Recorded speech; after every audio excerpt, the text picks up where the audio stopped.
di pungutan pajak itu tidak semena-mena, harus ada dasar hukumnya dan itu harus ada undang-undangnya. Pajak sudah dipotong, tapi kenapa para masyarakat masih harus tetap lapor, Pak?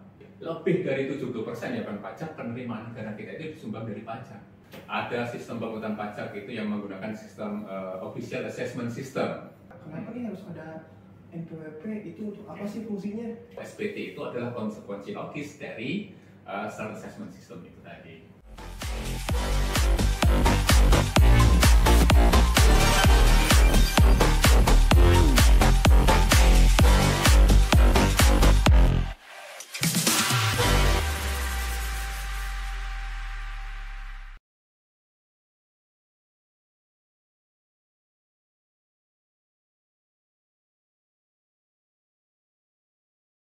Halo kawan pajak, selamat siang dan selamat datang di Mensa Talk.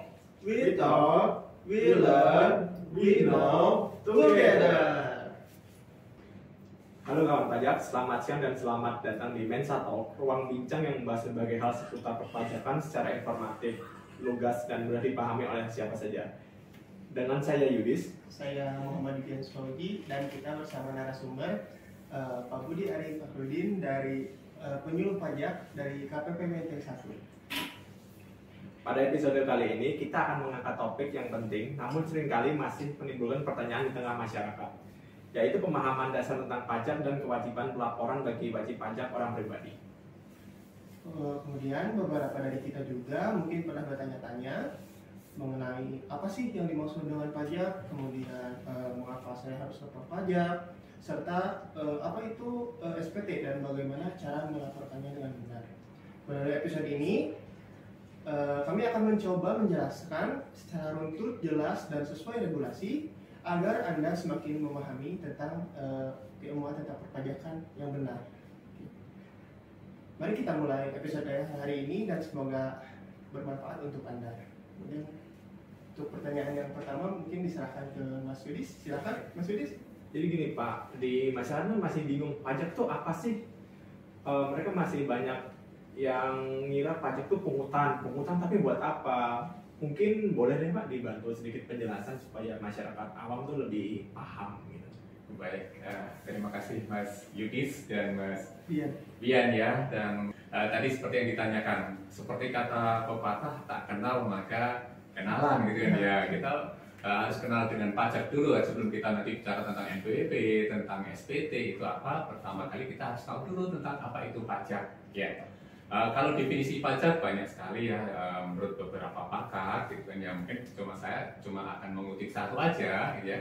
Pengertian pajak menurut Undang-Undang KUP, Undang-Undang tentang Ketentuan Umum dan Tata Cara Perpajakan. Di situ disebutkan bahwasanya pajak adalah kontribusi wajib ya yang dibayarkan oleh orang pribadi maupun badan kepada negara yang berdasarkan undang-undang dengan tidak mendapatkan imbalan secara langsung, di mana uang pajak itu nanti akan dikembalikan oleh negara untuk membiayai pembangunan. Ya, dari beberapa pengertian itu ada beberapa kata kunci ya Mas Yudis dan Mas Bian ya. Yang pertama adalah pajak ini dibayarkan oleh orang pribadi maupun badan. Jadi subjek pajaknya itu bisa orang pribadi maupun badan, perusahaan, gitu ya, PT, CV dan seterusnya. Kemudian yang kedua, dasarnya adalah undang-undang. Di pungutan pajak itu tidak semena-mena, harus ada dasar hukumnya dan itu harus ada undang-undangnya ya. Kemudian selanjutnya adalah kata kunci lagi di sini adalah tidak mendapatkan imbalan secara langsung ya. Jadi orang bayar pajak langsung, saya bayar pajak 1 juta langsung dapat apa dari negara, nah, tidak seperti itu. Pengertian ini itu untuk membedakan dengan pungutan atau pembayaran yang lain ya. Di masyarakat itu awam itu seringkali setiap pungutan pada negara itu dibilang pajak ya. Ini setiap membayar itu pajak. Bahkan ya kalau di daerah saya gitu kan, di Jawa Tengah itu seringkali bilang pajak listrik, pajak telepon gitu kan ya. Padahal sebenarnya itu bukan pajak. Kenapa? Kalau definisi tadi pajak itu mendapat imbalan langsung. Kalau kita membayar listrik itu karena kita menggunakan energi listrik dari PLN, maka itu bukan pajak ya. Yang mirip imbalan yang seringkali disebut dengan pajak itu seringkali masyarakat keliru dengan namanya retribusi ya. retribusi itu sama-sama pembayaran atau pungutan ya. Cuma bedanya retribusi itu mendapatkan imbalan secara langsung. Jadi ketika kita membayar suatu nominal rupiah, kita mendapatkan manfaat dari pembayaran itu. Misalkan parkir, ya, retribusi parkir. Kita memarkir kendaraan kita di situ. Ya. Tapi kalau kita bayar pajak itu tidak mendapatkan imbalan secara langsung. Kemudian kata kunci berikutnya bahwa uang pajak itu digunakan untuk membiayai pembangunan, dikembalikan kepada masyarakat dengan cara uang pajak itu digunakan sebagai sarana atau dana membiayai pembangunan. Mas Yudis dan Mas Bian dan kan pajak semuanya itu kalau melihat APBN kita, atau mungkin saya kira-kira mau tanya dulu, kira-kira tahu nggak berapa persentase peranan pajak sebagai sumber penerimaan negara kita di APBN itu berapa? Kira-kira berapa persen? Masalah berapa? 70 Betul. Ya, jadi lebih dari 70% ya kan pajak penerimaan negara kita itu disumbang dari pajak. Artinya apa? 70% sumber penerimaan negara kita itu pajak. 70% uang yang digunakan untuk pembangunan itu berasal dari pajak. Inilah yang penting kita ketahui, bahwasanya pembayaran pajak itu sangat berpengaruh kepada keberhasilan pembangunan, karena mayoritas sebagian besar sumber penerimaan negara itu dibiayai dari pajak. Ya, itu kira-kira pengertian pajaknya buatkan pajak dan betapa pentingnya pajak itu buat kita. Seperti itu. Oke Pak, teman-teman bisa dipahami ya atas penjelasan dari Pak Budi tadi apa yang dimaksud dengan pajak. Oke, tadi kan disebutkan kontribusi ya Pak ya. Betul. Nah, untuk cara memungutnya itu bagaimana ya Pak ya? Cara wajib pajak melakukan kontribusinya itu seperti apa ya Pak ya? Oke. Sistem pemungutan pajak atau cara pemungutan pajak itu ada beberapa sistem ya kalau kita belajar teorinya ya kan pajak Mas Yudis dan Mas Dian. Ada sistem pemungutan pajak itu yang menggunakan sistem official assessment system. Official assessment system. Kalau sistem ini artinya official kantor pajak yang menghitung berapa pajaknya. Nanti wajib pajak tinggal membayar saja. Ya. Official ini contohnya adalah pajak kendaraan bermotor. Ya. Ketika kawan pajak punya kendaraan bermotor membayar pajak itu tidak perlu menghitung ini berapa nilai pajak saya, berapa besaran pajak saya, tinggal datang aja langsung ke Dispenda atau ke Samsat itu membawa STNK sama KTP-nya langsung ketahuan nomor kendaraan ini itu pajaknya sekian. Jadi wajib pajak tidak perlu menghitung. Sudah dihitungkan oleh kantor pajak, itu official assessment system. Ada yang kedua adalah self assessment system. Self assessment system artinya apa? Wajib pajak itu diberikan kepercayaan untuk menghitung sendiri, ya berapa pajaknya. Nah inilah self assessment ini yang kita gunakan untuk pajak penghasilan. Ya, kemudian BPN itu pakai self assessment system. Kemudian ada gabungannya, PPH yaitu self assessment. Ada gabungannya adalah campuran, namanya withholding melalui pemungutan, withholding system. Jadi pemungutan pajak itu lewat pihak lain, bukan si penanggung, bukan kantor pajak. Ya, jadi misalkan BPN, ya, BPN itu pajak penanggung pajaknya adalah yang mengkonsumsi barang, tapi pemungutnya penyetornya bukan si yang menanggung. Tapi si penjualnya dilimpahkan kepada penjualnya. Yang menanggung bukan penjual, tapi yang menanggung adalah pembelinya. Tapi penyetorannya, perhitungannya itu dilakukan oleh penjualnya. Jadi gabungan. Nah, jadi kalau PPH, bicara PPH itu kita menggunakan self assessment system. Kawan pajak semuanya yang punya PP, yang mungkin karyawan, pegawai atau usahawan itu diberikan kepercayaan oleh negara. Silakan dihitung sendiri berapa penghasilannya, berapa pajaknya, silakan hitung sendiri dan silakan disetor.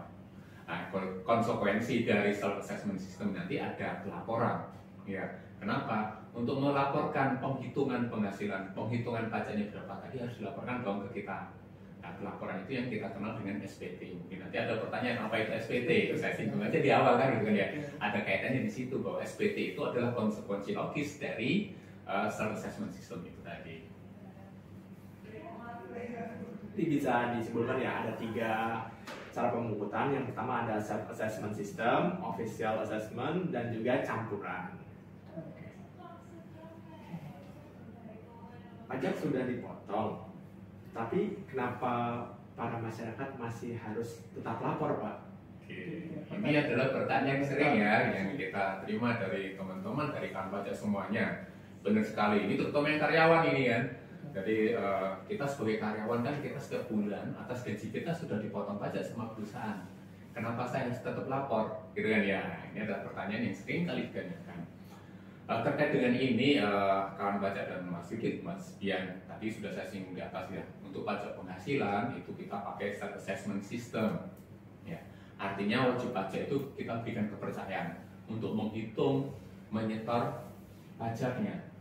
Memang kalau karyawan sudah dihitungkan sama perusahaan, sudah dipotongkan dari gajinya betul, ya, sudah disetorkan dan dilaporkan juga oleh perusahaan ke kantor pajak. Kenapa kita masih harus lapor?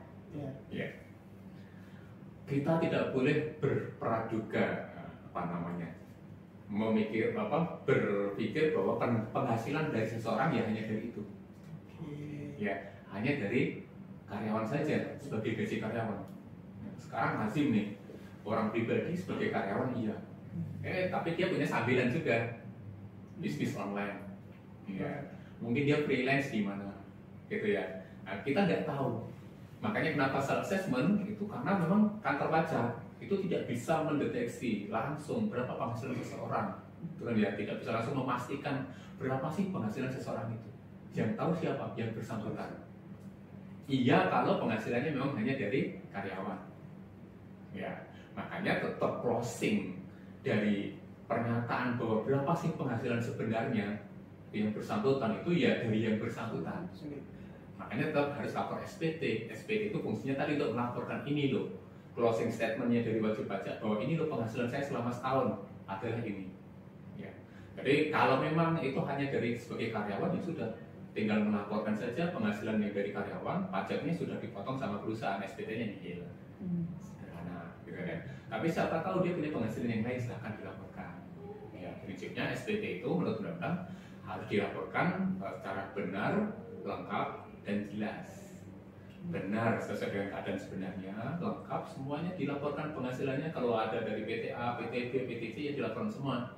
Jangan dilaporkan hanya yang dari PTA saja. Ya. Jelas, memberikan informasi sejelasnya ya, tentang penghasilannya itu, tentang harta. SPT itu nanti yang dilaporkan karena tidak hanya pajak ya, penghasilan. Penghasilan nanti ada dua, penghasilan bukan objek pajak, penghasilan yang objek pajak, gitu kan ya. SPT nanti juga akan melaporkan harta kewajiban yang dimiliki, ya. Kaitannya dengan harta, laporkan dengan sejelas mungkin. Hartanya apa? Misalkan itu mobilnya apa, gitu kan ya. Tahun pembelian kapan? Dilaporkan, silakan dilaporkan sejelas mungkin. Kayak seperti itu. Oke. Jadi kita ini untuk misal kalau kita punya usaha di bidang yang lain juga harus tetap dilaporin ya Pak? Betul, itu kan penghasilan ya. Di Undang-Undang PPH pengertian penghasilan itu bukan gaji. Iya. Penghasilan itu bukan gaji karena banyak sekali sumber penghasilan. Makanya definisi penghasilan di Undang-Undang PPH itu disebut sebagai tambahan kemampuan ekonomis. Ya. Yang bisa betul umum sekali ya, tambahan kemampuan secara ekonomis yang bisa dikonsumsi atau menambah kekayaan. Ya, tambahan kemampuan ekonomis itu bisa jadi dari bekerja sebagai karyawan. Secara garis besar untuk orang pribadi ini kita bagi 4 golongan ya sumber penghasilan. Yang pertama sebagai penghasilan dari hubungan dengan pekerjaan, gaji, ya, karyawan hubungan pekerjaannya jadi pegawai gaji.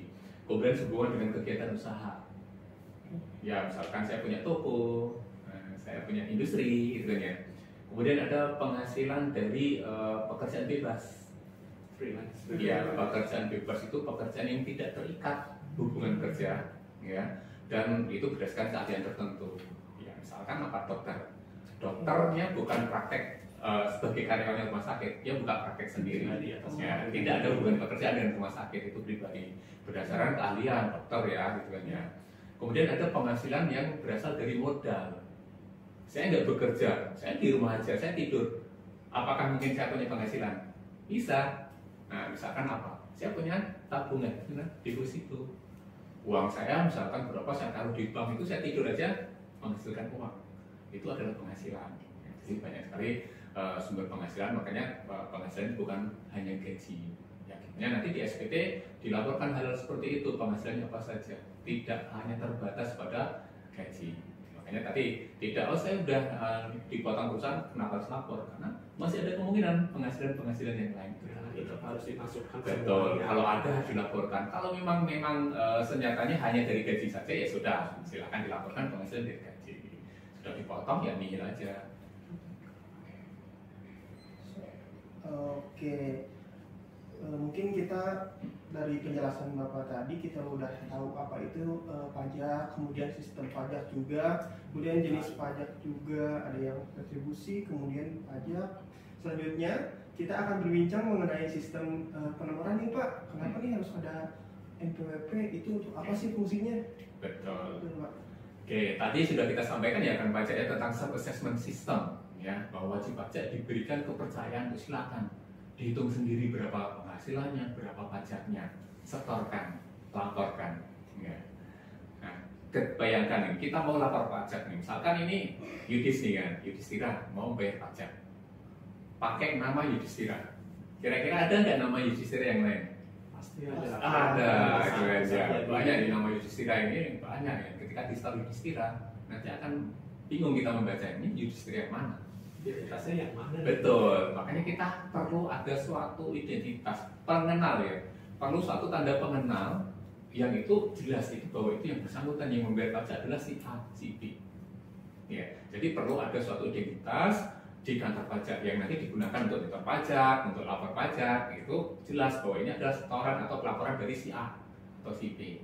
Nah, tanda pengenal atau identitas itu yang kita sebut di kita namanya NPWP, nomor pokok wajib pajak. Itu adalah serangkaian nomor identitas yang fungsinya sebagai tanda pengenal. Ya, itu tadi oh ini setorannya siapa, ini pelaporan pajaknya siapa, itu bisa kita identifikasi dengan menggunakan NPWP. Misalkan NPWP-nya 10008 sekian gitu kan ya, itu Yudhistira. Ini Yudhistira yang dari Boyolali kan gitu kan ya. Nanti nggak akan tertukar dengan Yudhistira yang lain.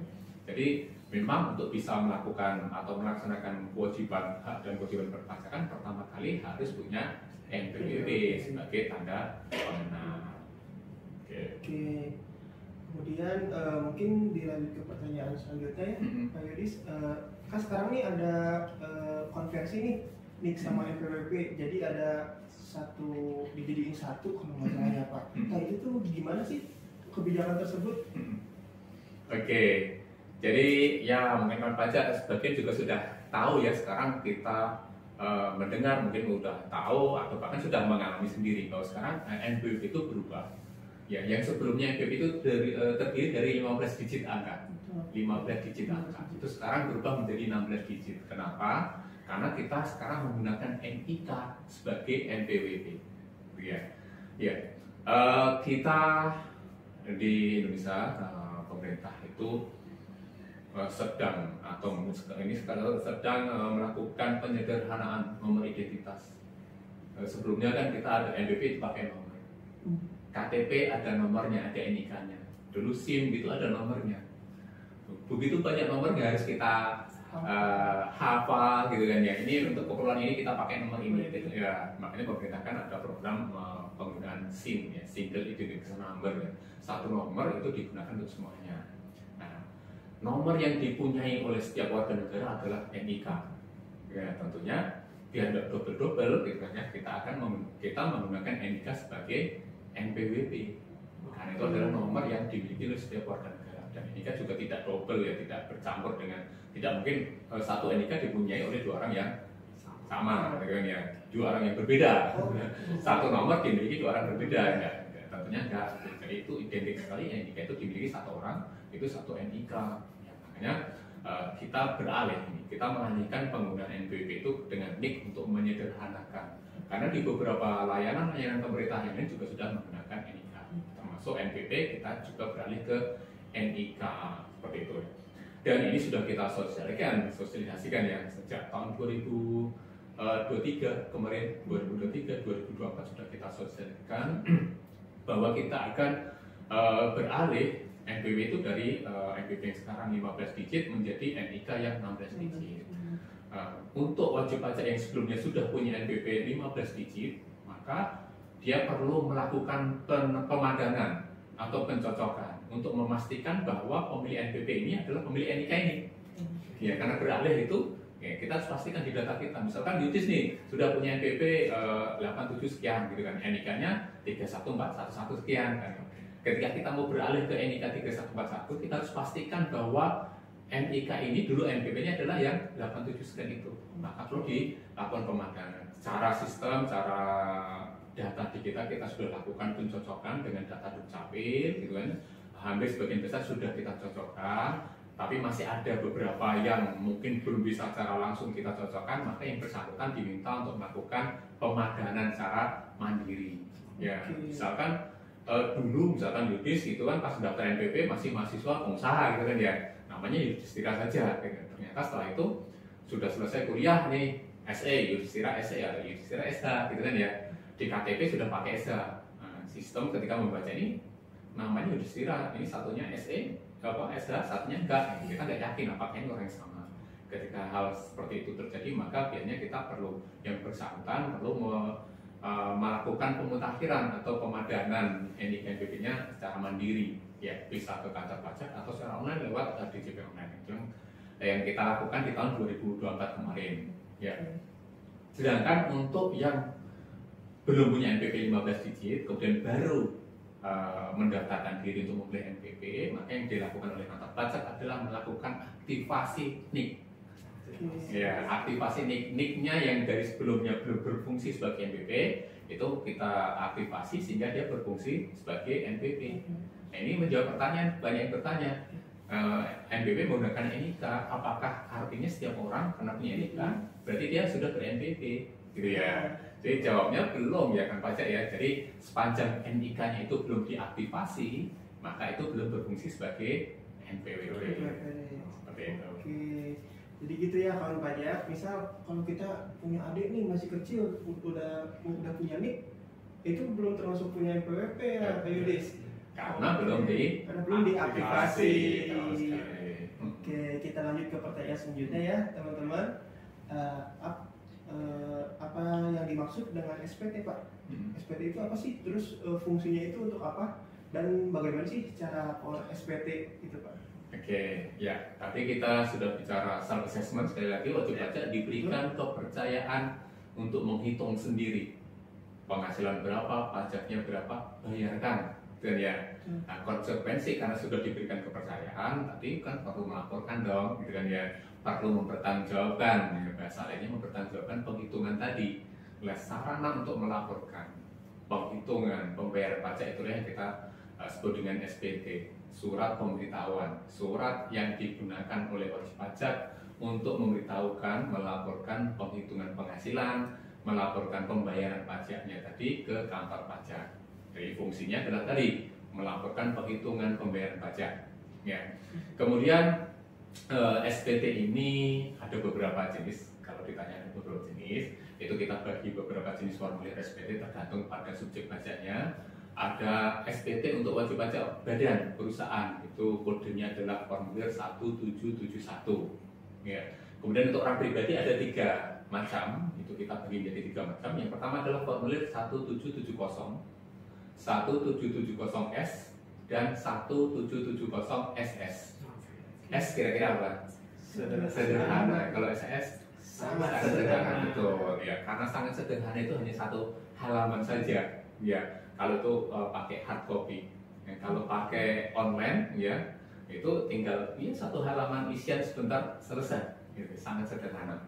Ya, bedanya apa? Formulir 1770 itu digunakan untuk wajib pajak yang sumber penghasilannya itu dari melakukan kegiatan usaha tadi, saya bilang dari usaha dagang atau dari pekerjaan bebas, dokter, notaris, itu pakai formulir 1770. Sedangkan yang ada S-nya itu adalah yang kawan pajak yang sumber penghasilannya itu dari penghasilan hubungan dengan pekerjaan, hubungan kerja, gaji, yang penghasilannya sebagai karyawan ya, terima gaji, itu pakai yang formulir 1770S atau SS. Bedanya apa? S itu ketika jumlah penghasilan bruto setahun itu di atas 60 juta. Ini kawan pajak silakan menggunakan formulir 1770S. Nah, kalau penghasilannya hubungan dengan pekerjaan, penghasilan bruto selama setahun di bawah 60 juta itu menggunakan boleh menggunakan formulir 1770 SS. Di bawah 60 menggunakan S boleh nggak? Boleh aja, gitu kan ya. Nah, tapi kalau di atas 60 menggunakan S nggak boleh. Ya, karena di atas dia harus pakai S. Seperti itu. Iya.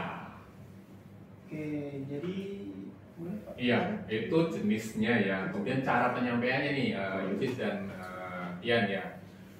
Sekarang kita sudah zaman teknologi, ya sudah zaman yang maju. Kalau dulu laporan SPT kita pakai kertas hard copy, kita isi, kita ketik, gitu ya. Sekarang udah zamannya online semuanya, termasuk tentang SPT ini. Jadi SPT itu kalau bentuknya sendiri itu hard copy, kertas, atau yang kedua elektronik. Ya, jadi SPT elektronik. Kemudian cara penyampaiannya ke kantor pajak ini ada boleh ini hard copy, berarti kita isi kemudian disampaikan ke kantor pajak, disampaikan langsung, artinya datang langsung ke kantor pajak, atau dikirim pakai jasa pengiriman ekspedisi pos atau ekspedisi yang tercatat tentunya ya. Kemudian secara online ini yang kita galakkan pelaporan pajak secara online. Nah, lewat website DJP Online untuk tahun pajak 2024 dan tahun 2025 ini kita melunceng nih ada aplikasi baru namanya Cortex System gitu ya. Jadi pelaporannya bisa secara online. Jadi tinggal buka websitenya. Kalau yang tahun 2024 di djponline.pajak.go.id. Ya, silahkan di situ. Nanti kita isi di situ. Kelebihannya apa? Kalau online berarti kan kita nggak terikat pada jam kerja kantor ya. Kalau manual hard copy kita kirimkan ke kantor pajak, kita harus datang saat jam buka dong. Nggak mungkin kami harus buka 24 jam kan gitu kan ya. Kami buka hanya pada jam kerja saja. Seperti itu. Nah, kalau online, karena online maka tidak terbatas pada jam kerja. Makanya kami sangat menyarankan penyampaian SPT-nya secara online, bisa 24 jam sehari, 7 hari seminggu, betul. Kapan saja, mau nyantai-nyantai. Kayak ini gabut gak ada apa-apa, woi kamu perlu lapor SPT. Udah lapor SPT. Lagi rebahan, lapor SPT. Ya, Ini ada yang kurang nih, Apa apa ya? ya? Apa ya? Lapor SPT. Jangan lupa ya kawan pajak semua. Karena yang belum ya, karena kita sistemnya sudah online, maka jangan lupa nih lapor SPT ya teman-teman. Kemudian lanjut ke pertanyaan selanjutnya Pak. Untuk jangka waktu pelaporan itu, terus apa kalau nanti kita kelupaan nih dalam melaporkan SPT, apakah ada sanksinya atau gimana gitu Pak? Ya. Kalau ditanya apakah ada sanksinya, sebenarnya nggak enak nih ngomong sanksi-sanksi ya gitu kan ya, ada apa sanksi ya gitu ya. Tapi memang peraturan atau aturan itu kan perlu dibuat nih. Ini Yudis ini kan dari hukum nih kan tahu kan ya. Aturan dibuat kalau nggak ada sanksi itu gimana? Bisa dibayangkan. Ini kamu nggak lapor nggak apa-apa, kamu nggak bayar nggak apa-apa, atau kamu naik motor nggak pakai helm itu nggak ada sanksinya. Pada nggak pakai helm semua dong. Memang sanksi itu dibuat agar salah satu penyemangat tanda kutipnya itu kan biar kita tertib gitu ya. Sebelum ke sanksi ada jangka waktu tentunya ya. Ini tadi ya SPT biar tertib itu ada jangka waktu kapan SPT itu disampaikan. Ada dua tadi kan jenis wajib pajaknya, orang pribadi atau badan gitu ya. Kalau orang pribadi SPT itu harus dilaporkan paling lambat akhir bulan ketiga setelah berakhirnya tahun pajak. Ya, tahun pajak ini lazimnya sih Januari sampai Desember gitu kan ya. Nah, kalau Januari sampai Desember, akhir bulan ketiga setelahnya berarti Januari, Februari, Maret, akhir bulan Maret atau tanggal 31 Maret untuk orang pribadi. Sedangkan untuk wajib pajak badan itu akhir bulan keempat setelah berakhirnya tahun pajak. Jika tahun pajaknya periodenya adalah Januari sampai Desember, maka itu tanggal 30 April itu sudah disampaikan SPT-nya. Saya pikir 3 bulan atau 4 bulan ini sudah lumayan ya, jangka waktu 3 bulan untuk menyusun SPT. Tapi yang kalau SPT-nya SS sebentar aja 5 menit selesai gitu kan ya. Tapi kita kasihkan frame waktu yang cukup nih untuk menyusun, membuat SPT itu selama 3 bulan, untuk perusahaan 4 bulan karena harus menyusun laporan keuangan dan seterusnya. Itu harapannya sudah selesai disampaikan. Kalau lewat itu bagaimana ya? Kalau ditanya sanksi sebenarnya agak berat gitu. Tapi sanksi memang diperlukan biar kita tertib gitu kan ya. Ada pengingat buat kita. Jadi ada sanksi administrasi berupa denda ketika kita terlambat lapor SPT. Untuk SPT orang pribadi itu sanksinya 100.000. Ya, sedangkan untuk wajib pajak itu sanksinya adalah 1 juta. Oke. 100.000 lumayan nih kan kalau kita buat ngopi kan gitu kan. Daripada buat PR sanksi, mending kita bayar lapor tepat waktu. Betul sekali. Jadi tolong diperhatikan ya waktunya ya, jangan sampai kalian terlambat. Oke. Mungkin sekian mungkin ya dari kita. Ya. Kita semua pertanyaan nih dari kawan pajak rangkum udah kita tanyain semua. Mungkin terima kasih kepada Pak Budi Oke. yang sudah Menjelaskan kepada kami dan teman-teman supaya lebih paham dan apa sih dimaksud pajak, apa sih NPWP dan bagaimana yang cara melaporkan SPT. Oke, dan kegiatan ini nggak hanya sekali kan ya, Dis ya? Oh iya. Kita masih ada lagi kan ya? Masih Karena ada. pertanyaan tentang pajak kan banyak sebenarnya kan. Kita mencoba sharing berbagi pada teman-teman semuanya dan kan pajak jangan lupa nih untuk follow akun Instagram KPP Jakarta Ranking 1 tentunya ya. Betul. Karena di situ kita akan sampaikan info-info terbaru tentunya, info-info terbaru tentang pajak kita sampaikan di situ. Peraturan terbaru kalau ada kita sampaikan di akun Instagram Jakarta KPP Jakarta Ranking 1 ya, jangan lupa di follow. Dan kegiatan ini kalau nggak salah tidak hanya sekarang ya, karena Betul. kita Masih ada. memang banyak sekali pertanyaan-pertanyaan yang sering kali ditanyakan pada kita dan muncul di kita. Coba kan kita kupas tuntas tentunya ya. Betul sekali. Ini Pak. baru sesi pertama, sebenarnya masih banyak pertanyaan kalau saya lihat ini kan, Iya, karena betul. waktunya yang terbatas. Oke. Kita mungkin untuk sesi pertama mungkin kita cukup sekian dulu ya, tapi besok kita lanjutkan ya. Oke. Tentunya mungkin dengan apa namanya narasumber yang berbeda. lainnya. Oke. Jadi kawan pajak semua, jangan takut pajak, pahami, patuhi dan manfaatkan karena pajak kita untuk kita juga kok. Baik kawan pajak, demikian episode kali ini. Sampai jumpa di episode selanjutnya di Mensa Talk. We talk, we learn, we know together.